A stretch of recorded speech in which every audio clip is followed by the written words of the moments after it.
তরকারি ফুটতেছে আর নবাব দিদি আবার নামাজ পড়তেছে। পোড়া তরকারি কে খাবে? আর তুই খাবি না তো মরা মা খাবে। তুমি আমার মাকে নিয়ে এই ধরনের কথা বলতে পারলে? নামাজের সময়টা যাচ্ছিল সেই জন্য নামাজটা পড়ে নিচ্ছিলাম। অন্যায় করার সময় মনে থাকে না? এক্ষুনি আপনার ছেলে কাজ থেকে বাড়ি এসে বেশি পোড়া তরকারি দিয়ে খেতে দিলে কার উপর খিটখিট করবে? আমার উপরে তো খিটখিট করবে। আর সারাদিন তুমি না খেয়ে থাকবে। বৌমা, তুমি কি বললে? খাওয়া বন্ধ মানে? তুমি তো ভালো রকমই জানো আমি সুগার রোগী। ঠিক টাইম খাওয়া না খেলে তো সুগার বেড়েও যেতে পারে। সুগার বেড়ে গেলে আমি মরেও যেতে পারি। তুই মর, তুই মরলেই তো আমি বেঁচে যাই। আসুক আজকে ছেলে বাড়ি, কোন বংশের মেয়ে হয়েছে আজকে আমি শুনবো। সারাক্ষণ শাশুড়ির সাথে খারাপ ব্যবহার করা। কি চাকরি করে আমার ছেলে আসলে বলবি? মারা যাবো আমি। ছাড়ো। আসুক আজকে ছেলে বাড়া।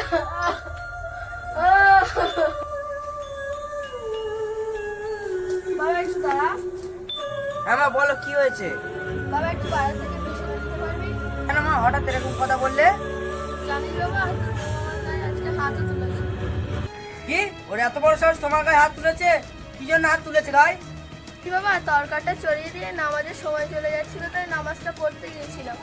আর তরকারটা পুড়ে যাওয়ায় তোর বউ এসে আমার গলা টিপে ধরেছিল, আর এখনো পর্যন্ত খাওয়া দিই। এর থেকে মরে যাওয়ায় লাভ, তুই বাইরে থেকে আমার দিস এনে। কি তোমার এখনো খেতে দেয়নি? রীতা, ও রীতা, কি হয়েছে? এত হঠাৎ করছো কেন? বাইরে এসো। তোমার মায়ের গায়ে হাত তুললি কেন? বাহ, আস্তে আস্তে ছেলেটাকে বিয়ে দেওয়া শুরু হয়ে গেল। তখন তো শুধুমাত্র গলা চেপে ধরে শুরু হয়ে গেছে। কি তোর সাহস তো মন্দ নয়, তুই আমার সামনে আমার মায়েরকে মারার হুমকি দিচ্ছিস? যাও এক্ষুনি আমার মায়ের কাছে গিয়ে ক্ষমা চাও। আচ্ছা ঠিক আছে, মা ওর ভুল হয়ে গেছে। বাবা, আমার মনে হচ্ছে তোর বউ মন্দিরের সময় চাইনি, তাই আমাকে নিয়ে তোরা ঝামেলা করছিস। তুমি কোনো চিন্তা করো না, ও ক্ষমা চাইনি তো।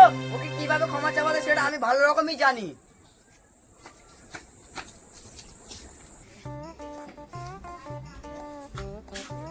আমাকে রাগ করেছো, আমি তোমার সাথে অনেক অন্যায় করেছি, আমি তোমার গায়ে হাত পর্যন্ত তুলেছি। তুমি আমাকে ক্ষমা করে দাও। তুমি তোমার মায়ের সামনে আমাকে অপমান করলে, আবার আমার গায়ে হাতও তুলে কেন? আমি সব করলাম আমার মায়ের জন্য।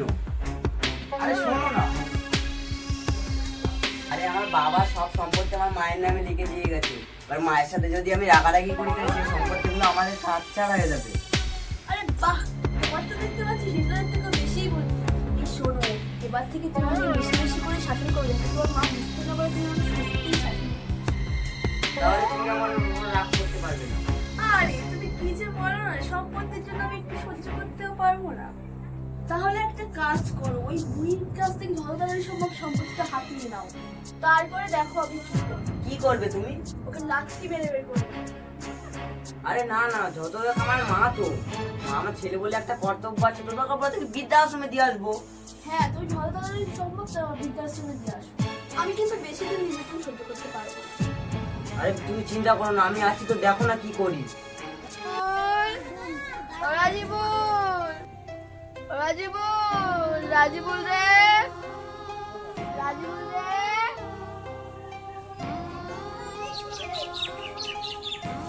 কি হয়েছে মা, বলো। আমার কিছু খেতে দে না, এখনো কিছু খাইনি আমি। কি তোমার এখনো খেতে দেয়নি?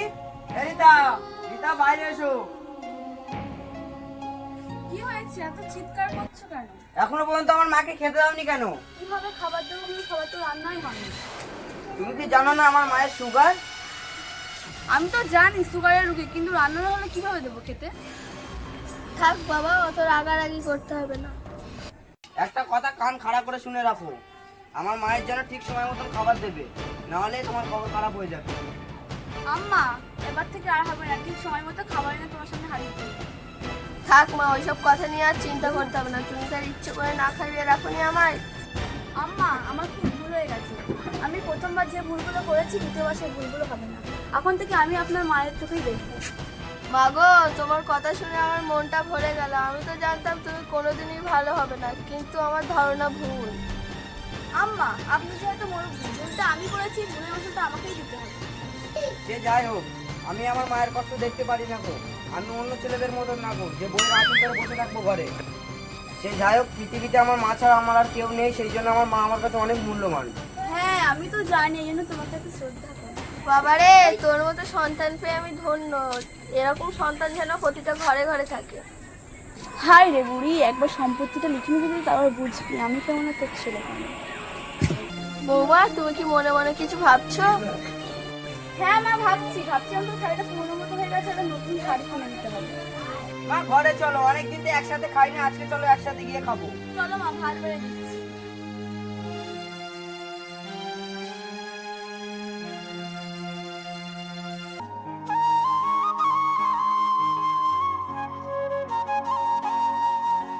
বাবা, এত সুখ কোথায় রাখবো? থাক বৌমা, আর টিকতে হবে না, অনেক রাত হয়ে গেছে, তুমি শুয়ে পড়ো।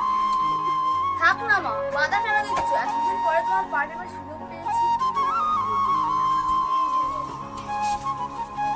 বাহ, শাশুড়ি বউয়ের তো ভালোই মিল হয়েছে।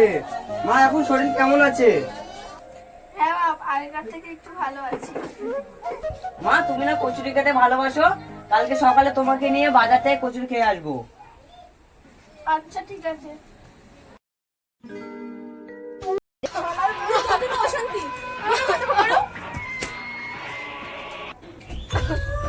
বৌমা, এ তুমি কি করলে? আমি তো তোমাকে কতটা ভালো ভেবেছিলাম, আজ ছেলে বাইরে নেই বলে আমার ঘর থেকে বার করে দিলে। আরে বুড়ি, এটা তো তোর ছেলেরই প্ল্যান। এতদিন ধরে তোর পিছনে খাটাখাটি করেছিস সম্পত্তি নেওয়ার জন্য। সম্পত্তি নেওয়া হয়ে গেছে, এবার তুই ঘর থেকে বেরিয়ে যা। তোদের মনে তাহলে এই পেশ ছিল? এতদিন সেবা যত্ন করেছিলিস আমার সম্পত্তি নেওয়ার জন্য। আমার সম্পত্তি দিয়ে তোরা সুখে যেতে পারবি তো? লোকের ধরে ঠিক করে খাবো, কিন্তু তোদের সংসারে আর কি নেই, আমি চলে যাবো। এবারে তোর সুখের ভাত খেতে পারো, কাল থেকে বিদায় দে।